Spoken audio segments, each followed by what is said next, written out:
Welcome back to Bristol Motor Speedway. This unique half mile has a unique victory lane on top of one of the buildings in the infield. Let's go there now. Kevin Harvick, third victory in a row.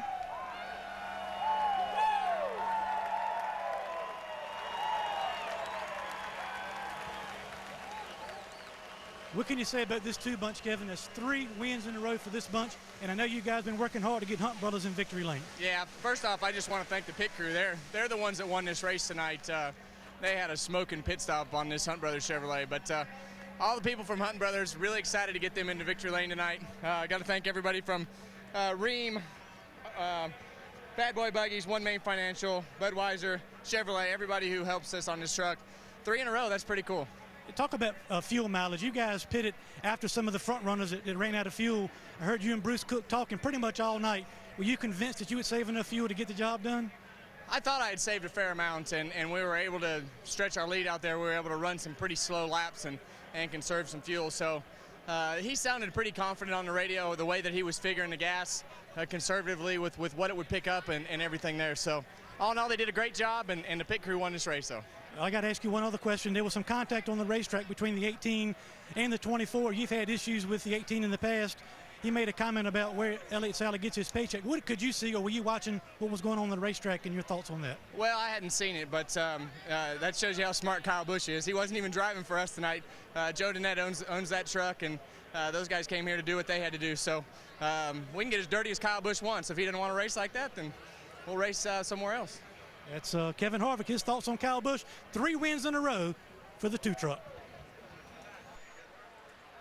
Talk about momentum in racing. Right now, it's Kevin Harvick who has the momentum. And they got to share that racetrack some more this weekend. I can't wait for about, what, 800 more miles? Pretty much. They're going to have to learn to play nice together. They're not. Track. I bet they don't.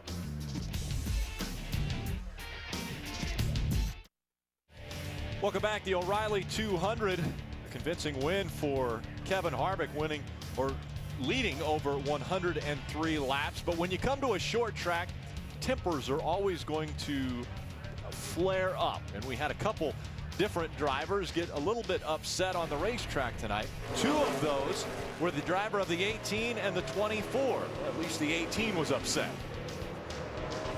Kyle thought he had him cleared. Elliott had his nose up in there. They'd had some contact early in the race that Elliott wasn't happy about. And that's what Kyle said in his interview that caused that situation. But Elliott Sadler didn't do anything wrong there. Nothing at all. He just exited turn 2. Kyle tried to get in a hole that wasn't there, and he went into the wall. Kyle Busch was frustrated. He sat in his truck for most of the remainder of the race. Then we heard from him. Let's hear from the other side of the story. Elliott Sadler standing by with Hermie. Well, Elliott Sadler battled back for a top 10, but talk about the contact with you and Kurt Busch on the racetrack from your perspective. Yeah, I mean, early in the race, he really ran me high, ran me into the wall early in the race, and I let him go.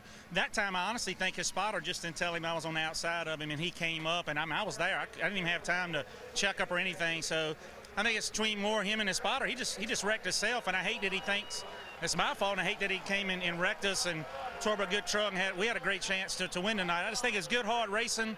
Track position was worth a lot tonight. And I know he's mad and he's upset, but I wish he'd watch the tape and see what happened. I was on the outside of him. He and his spotter, Eddie, need to talk about that as far as letting him know when we were there. But I just hate it for my guys. Joe Danette and these guys built me a good truck tonight. And everybody from AMFMenergy.com sit on the pole and lead a lot of laps. And just wasn't meant to be.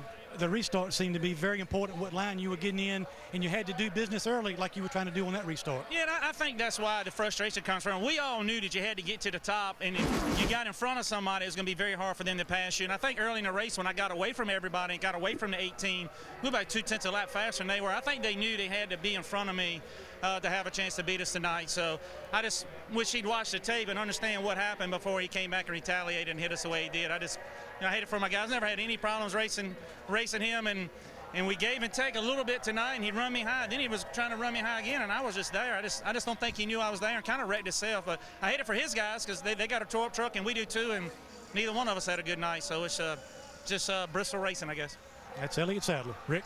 Yeah, thanks, Harvey. Elliott Sadler, Kyle Busch, neither of them involved in our points chase because they're not involved in the Camping World Truck Series. They don't receive points when they run here. These are our Ford point standings. Johnny Sauter out in front of James Busher by 7. Now problems with Austin Dillon, Timothy Peters toward the end of that race separates those top 4 by 29 points now. I guarantee you Austin Dillon's saying, what the heck has happened? I had the points lead 3 or 4 races ago, and now I'm 29 behind? Yeah. How could that be? Big hit at the end of the race when he ran out of fuel. He ended up finishing 23rd. So that's why he lost all those points there just on that last restart. Same issues late in the race at Michigan last week, a crash, and points just go out the window. But you know the good thing, you lose them quickly, you can get them back. Quickly. We saw Johnny Sauter really give up about 60 points over the course of 3 weeks, 3 out of 4 weeks, and here he is back in the point lead again. Heck, James Busher didn't even race at Phoenix, and now he's all up in the middle of it. Joey Coulter, the big mover, he moves up 2 spots into the 6th spot. Coming up next here on Speed, it's the Cars Show. An extremely funny Adam Carolla will take you through that one. Stay with us here on Speed.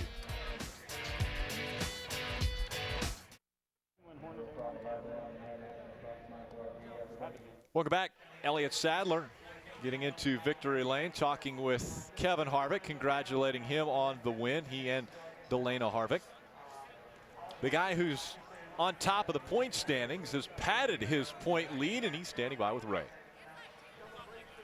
Well, they certainly say perseverance is a virtue, and you had it tonight. Congratulations, great run. Yeah, it's a testament to team effort tonight. You know, I want to thank all of our sponsors, Mud Jokes, Spittoons that was on the car or the truck this weekend. Safe Auto, Curb Records, Chevrolet, everybody. That's a pretty phenomenal tire. You can make one pit stop and run the rest of the race. But, you know, I knew in practice today we were good on long runs, and I knew we were lacking a little speed qualifying, so I just knew that if I was patient and could get myself in position, we'd have a shot. But that was a good last restart, and I don't know, we were just missing something. You know, at the beginning of the race we were too tight, and then we got it too free there in the middle, and towards the end it really got good. It got comfortable. So proud of everybody. It's a team effort. That's how you do it. Keep the point lead and go to Atlanta. Had the point lead coming in. Johnny Sauter finishes 2nd. In a Wednesday night race for the Camping World Truck Series, they'll have a weekend off coming up. There'll be night racing here at Bristol Motor Speedway with the Sprint Cup Series, and then off to Atlanta next weekend.